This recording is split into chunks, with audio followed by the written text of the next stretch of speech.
alunos, sejam muito bem-vindos a mais uma aula. Eu sou a professora Shirley Botelho, do componente de História. Vem comigo conhecer o tema da nossa aula.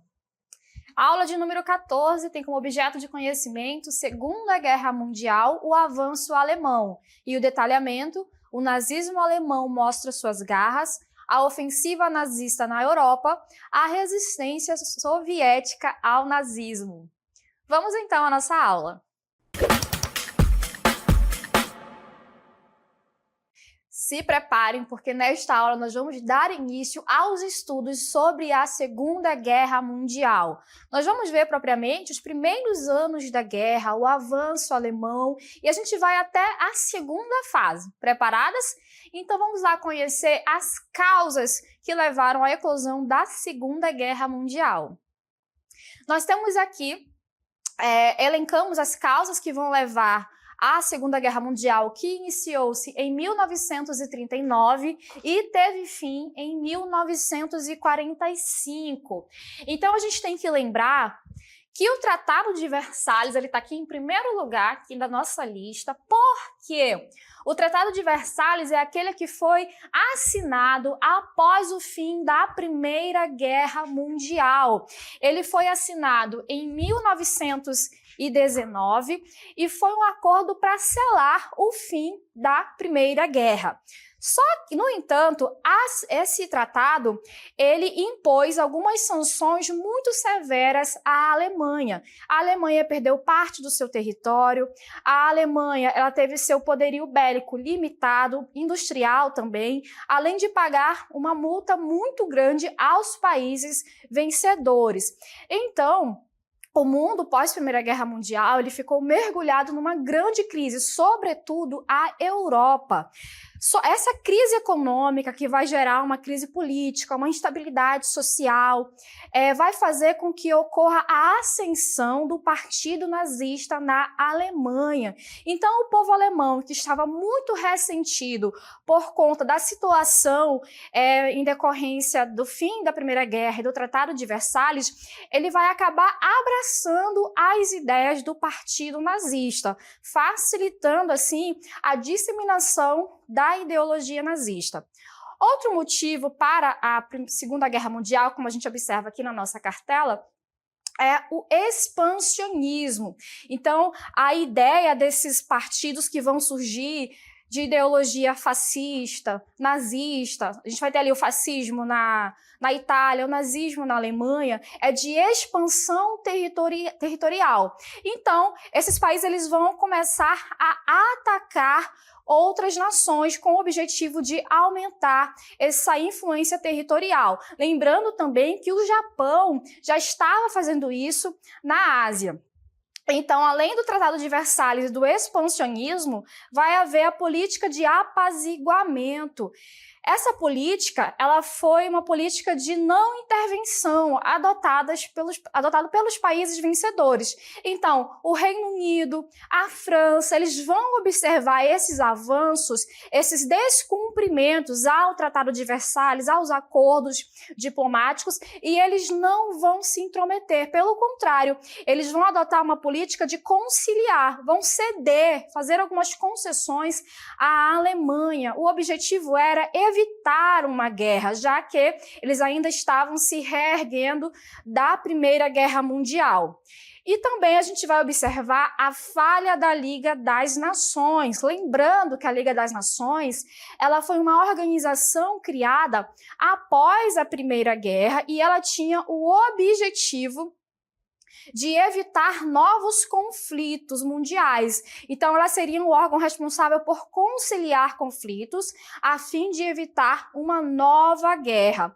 No entanto, a Liga das Nações ela falhou com esse objetivo na medida em que ela foi permitindo esses avanços, permitindo alguns ataques, algumas investidas bélicas dos países do eixo. Vamos já falar um pouquinho sobre essa formação das alianças. Mas antes, vamos observar os pactos que foram selados momentos antes e posterior também à eclosão da Segunda Guerra Mundial. A gente tem aqui em 1936 o Pacto Ítalo-Germânico, que é aquele pacto firmado entre a Alemanha e a Itália de apoio mútuo. Lembrando que esses dois países são aqueles que vão ter em ascensão nesse momento, vão ser regidos, a Itália pelo Partido Fascista e a Alemanha pelo nazista. Então, eles têm ideias, comungam de muitos pontos. Então, eles vão firmar esse pacto Eixo Roma-Berlim. Em 1939, vai haver o Pacto Germano-Soviético de não agressão entre a Alemanha e a União Soviética. A Alemanha e a União Soviética, eles eram divididos ali pela Polônia.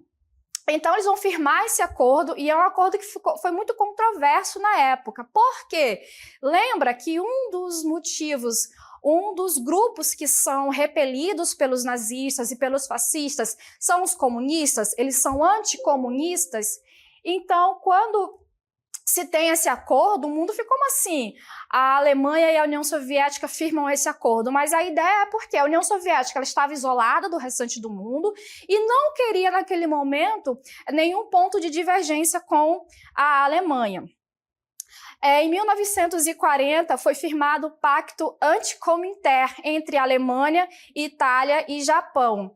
Isso ampliou ainda mais as forças do eixo e direcionou contra o comunismo. Esse anticominter seria uma luta, uma união entre esses países contra o avanço do comunismo que estava sendo perpetrado pela União Soviética. Então, nós temos esses acordos sendo firmados. Vamos agora entender o ponto de partida para a eclosão da Segunda Guerra Mundial. Na madrugada de 1º de setembro de 1939, as tropas alemãs invadiram a Polônia por terra e ar, dando início a uma guerra relâmpago. A Blitzkrieg foi uma tática muito utilizada pelas forças alemãs nesse período. Em que se firmava essa tática? Eram ataques coordenados por terra, por ar, por água, de modo que o inimigo ele fosse pego de surpresa por todos os lados. Então, com essa tática, a Alemanha ela vai conseguir dominar vários territórios. Então, já que ela invadiu ali a Polônia, a Grã-Bretanha e a França, que haviam garantido a segurança da Polônia, acabaram declarando guerra à Alemanha logo 2 dias após a invasão. Então, nós temos aqui o início da guerra com a invasão da Alemanha à Polônia. Vamos observar a formação dessas alianças. Nós vamos ter aqui 2 grupos sendo formados, 2 grupos opostos, certo? Então, temos os aliados, que tem a Grã-Bretanha, a França, a União Soviética vai entrar um pouquinho depois e os Estados Unidos também entram um pouquinho depois. Do lado oposto, temos as forças do eixo, Alemanha, Itália e Japão. Então, os aliados, esse nome ele se dá é uma herança ainda lá da Primeira Guerra Mundial, com a Tríplice Aliança contra a Tríplice Entente. Então, os aliados permanecem ali unidos contra as forças que querem dominar o mundo, aquelas forças expansionistas, militaristas do eixo, certo? Vamos agora entender as fases da Segunda Guerra Mundial. A primeira fase da Segunda Guerra Mundial nós chamamos de avanço do eixo. Ela ocorreu entre 1939 e 1941. Então, utilizando aquela estratégia de Blitzkrieg, que eram aqueles ataques coordenados, os alemães acabaram conquistando várias nações europeias, incluindo aí a Polônia, a Holanda, a Bélgica e a França. Então, já que ele está dominando vários países, várias nações, os alemães eles estão confiantes e vão fazer uma investida contra a Inglaterra, que vai ficar conhecida ali como a Batalha da Grã-Bretanha entre 1940 e 1941. Então, a Força Real Britânica vai defender o Reino Unido contra a Luftwaffe alemã em uma intensa campanha aérea. O Japão, por sua vez, iniciou uma campanha militar no Sudeste Asiático, conquistando colônias da Inglaterra, da França e da Holanda. E o Japão também, em 1941, vai organizar o ataque à base naval estadunidense de Pearl Harbor, que foi realizado em setembro de 1941 pelo Japão. Então, percebam por que avanço do eixo, porque as nações que estão envolvidas com a Alemanha, elas vão iniciar esse processo de expansão, de ataque, e vão obter diversas vitórias nesse momento. Isso porque eles estão se preparando desde o início lá da década de 30 para esse momento da guerra. E por conta da política de apaziguamento, os países aliados acabaram deixando que esses avanços fossem ocorrendo, certo? Então, a Itália, como é que a Itália está nesse processo? Vai haver a campanha no norte da África também, com várias colônias europeias. Então, o eixo, particularmente aqui a Itália, iniciou operações no norte da África em 1940. O objetivo era controlar o Canal de Suez e os recursos do Oriente Médio.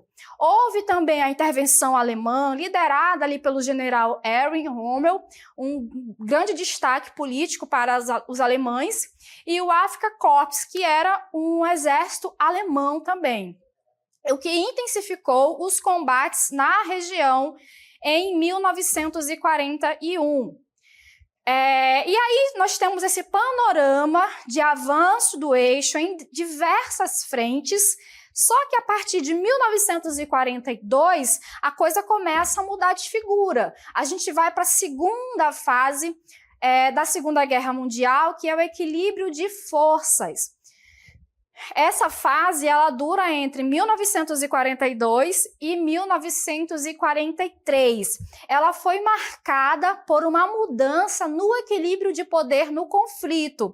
Então, durante esse período, os aliados se recuperaram tanto lá na Ásia quanto na Europa e conseguiram equilibrar o poder militar com os alemães. E a gente vai falar agora de um dos conflitos mais marcantes da Segunda Guerra Mundial, que foi a Operação Barbarossa. Essa operação ela foi uma ofensiva militar alemã que deu início ao confronto entre a Alemanha e a União Soviética durante a Segunda Guerra. Vocês lembram lá do acordo que foi firmado entre alemães e União Soviética, um pacto de não agressão? Então, essa operação ela põe fim a esse pacto. Ela mobilizou cerca de 3,6 milhões de soldados alemães, e foi lançada em 22 de junho de 1941 e encerrou aí o Pacto Germano-Soviético, que havia sido acordado um pouco antes da guerra. A gente vai observar aqui ao lado um mapa mostrando a disposição geopolítica da Europa em 1941, quando a Alemanha já havia tomado vários territórios ali da Europa, certo? Então, essa área em cinza, ela representa a Alemanha nazista, como a gente está vendo aqui. Percebam como ela ocupou um território muito grande, dominou várias regiões ali da Europa. E essa área em vermelha é a União Soviética. Essa que a Alemanha vai investir contra com essa Operação Barbarossa. Então, essa invasão ela foi motivada pela ideologia nazista de espaço vital para o povo alemão. E eles investiram contra o leste. O objetivo era destruir o comunismo e aniquilar a população judaica e eslava, considerada pelos nazistas como uma nação, como um povo inferior, já que para os nazistas, a raça ariana ela seria superior a todas as outras. Então, Hitler acreditava que a derrota da União Soviética seria rápida e decisiva, o que permitiria o domínio alemão sobre toda a Europa. Então, essa confiança se dá por sucessivas vitórias que ocorreram na primeira fase da guerra. Então, qual foi a estratégia utilizada na Operação Barbarossa pelos alemães. Eles utilizaram ali operações coordenadas ao norte por Leningrado, ao centro por Moscou e ao sul por Kiev e Stalingrado. Então, nos primeiros meses, as forças armadas alemãs obtiveram vitórias significativas, cercando e destruindo grandes exércitos soviéticos e avançando cada vez mais no território russo. No entanto, a resistência soviética foi incisiva. Então, as distâncias vastas, o clima severo e a logística complicada começaram a avançar, a afetar os avanços alemães. E no final de 1941, a ofensiva alemã ela foi paralisada nos arredores de Moscou. Os alemães eles acabaram se deparando com um inverno muito rigoroso ali na União Soviética, o que vai afetar o avanço do seu exército. E aí a gente vai ter a contraofensiva soviética, justamente ali no inverno entre 1941 e 42.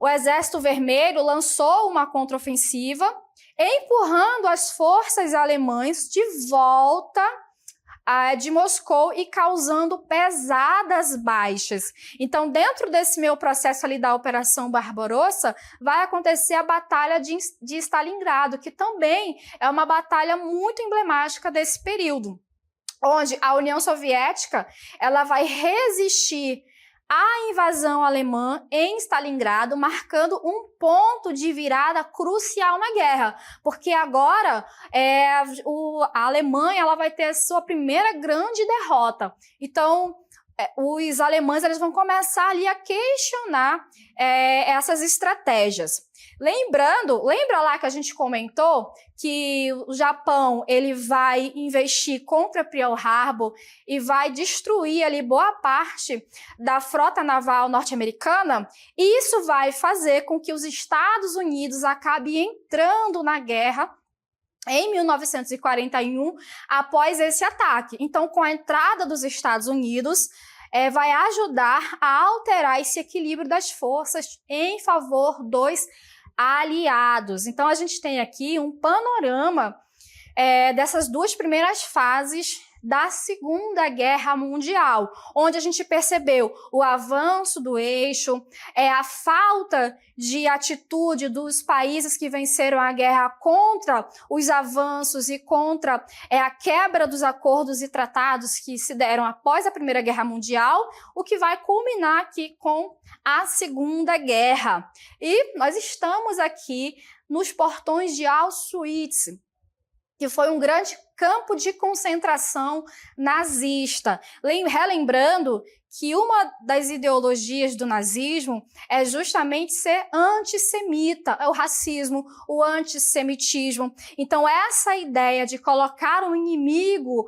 comum contra o povo alemão vai levar os alemães a perpetrarem um dos episódios mais sombrios da história e da Segunda Guerra Mundial, que é o Holocausto. O Holocausto foi a perseguição sistemática e o assassinato de cerca de 6 milhões de judeus europeus pelo Estado nazista alemão, seus aliados e colaboradores. Então, além de perpetrar o Holocausto, a Alemanha nazista também perseguiu e assassinou milhões de outras vítimas. Que vítimas são essas? Deficientes, afrodescendentes, ciganos, membros da comunidade LGBT. Então, todo aquele que destoava do ariano, do ideal ariano, era visto como um inimigo e como uma ameaça à ascensão plena do arianismo e da Alemanha. Então, por isso, eles vão perseguir essa população. Então, para que se desse o Holocausto, o Estado nazista ele vai passar por algumas etapas. Então, a primeira delas é a perseguição e segregação, que vai iniciar muito antes da eclosão da Segunda Guerra Mundial. Então, entre 1933 e 39, vão ocorrer essas perseguições. Em 35, vai haver as leis de Nuremberg. Essas leis, elas institucionalizaram o racismo nazista, proibindo, portanto, casamentos e relações sexuais entre judeus e não judeus, e retirando a cidadania dos judeus alemães. Lembrando que após o fim da Primeira Guerra Mundial, os nazistas, o Partido Nazista, precisava encontrar um inimigo em comum para culpabilizar por conta da situação, do contexto social e econômico que a Alemanha passava, que era de grande dificuldade, né, após a Primeira Guerra Mundial. Então, quem vai ser o culpado por todas as agruras que os alemães estavam passando naquele momento? Eles vão colocar ali no judeu, na conta do judeu. Por isso, vão ser perpetrados uma série de leis, de processos que vai levar a essa perseguição. Em 1938, vai haver a chamada Noite dos Cristais Quebrados, que foi um ataque assim, violento contra os judeus na Alemanha e na Áustria, onde sinagogas, lojas e casas judaicas foram destruídas e milhares de judeus foram presos. Então, os alemães, eles organizaram esse ataque, esses vandalismos contra as lojas, contra estabelecimentos judaicos. Percebam, então, que a coisa ela não começa, vamos matar os judeus. Não, são etapas até se chegar lá na frente, que vai ficar conhecido como a solução final. Então, primeiro, a gente vai segregar, proíbe casamento. Agora, vamos atacar os investimentos dos judeus. Também, os bens dos judeus, eles vão ser confiscados em nome do Estado nazista durante esse processo. Outra etapa dessa investida contra os judeus, a gente observa na formação dos guetos e deportações, que ficou ali entre 1939 e 1941. Então, quando houve a invasão da Polônia em 1939, que deu início à Segunda Guerra Mundial, né, começou ali a partir da invasão, muitos judeus foram forçados a viver em guetos. O que eram os guetos? Eram áreas isoladas e superlotadas dentro das cidades. Então, eles fechavam ali uma área da cidade, cercavam com muros, cercavam com guarnições, para que os judeus não saíssem desses locais. Os judeus ficavam ali somente presos naquela área. A gente vai chamar ali de guetos, onde eles viviam ali de forma isolada. E eles não poderiam sair para outros locais da cidade. Em 1942, houve a Conferência de Wannsee. Nessa conferência, líderes nazistas formalizaram a chamada solução final, que era um plano para exterminar todos os judeus da Europa. Percebam que segregar, afastar, confiscar os bens passou a não ser mais suficiente. Então, já que o povo judeu era considerado o povo culpado por todos os infortúnios ali da Alemanha, precisava-se de uma solução final para exterminar esse problema, que era considerado pelos nazistas um problema. Então, a solução final é um ponto interessante para a gente discutir, porque é uma ação tomada pelo Estado, é institucionalizada, é uma lei onde o Estado cria para exterminar essa população. E aí foram criados os campos de concentração, os campos de extermínio e assassinatos em massa, que vai ser observado entre 1941 e 1945. Então, os campos de concentração, onde os judeus foram deportados para esses campos de concentração e extermínio, como Auschwitz, esse aqui que nós estamos, que é um dos mais famosos, Treblinka, Sobibor e Belzec são aqui um dos principais pontos de concentração onde esses alemães eles foram levados. Então a gente vai ter milhares de pessoas, milhares de judeus, de ciganos, de afrodescendentes, de deficientes, que vão ser levados a esses campos. Além dos campos de concentração, onde eles eram forçados a trabalhar de forma exaustiva, com uma péssima alimentação, sofrendo castigos físicos que vai levar à morte de milhares de pessoas, havia também as unidades móveis de extermínio. Essas unidades, elas seguiam o exército alemão ali na União Soviética, realizando massacres em massa de judeus e outros grupos. Então, percebam a crueldade que se deu durante esse período da Segunda Guerra Mundial, né, que é um dos momentos, dos episódios mais emblemáticos e lembrados desse período. Quais foram, portanto, as consequências do Holocausto? Essas consequências, as consequências imediatas do Holocausto, resultou, como nós já mencionamos, né, na morte de 6 milhões de judeus e milhões de outras vítimas.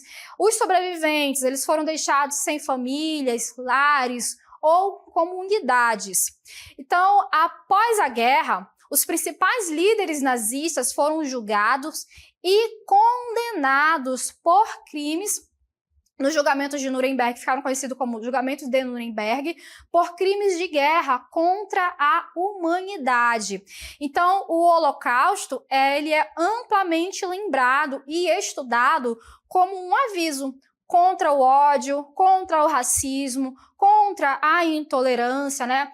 Vários museus, memoriais e datas marcadas para lembrar, que são dedicados a honrar as vítimas do Holocausto e educar futuras gerações para que esse episódio da história não se repita. Então, a gente tem, inclusive, Auschwitz, que é um grande museu onde as pessoas podem visitar. A ideia não é cultuar o nazismo, a ideia não é cultuar o Holocausto, mas é fazer com que as pessoas não esqueçam do que esse tipo de ideologia, do que esse tipo de discurso de ódio pode acabar promovendo, certo? Então, a gente finaliza aqui a nossa aula, só para relembrar, nós vimos o avanço do eixo, os momentos iniciais da Segunda Guerra Mundial e as fases que levaram ao Holocausto, né? Que não foi simplesmente ali a morte imediata, mas todo um processo, todo um discurso construído contra essa população.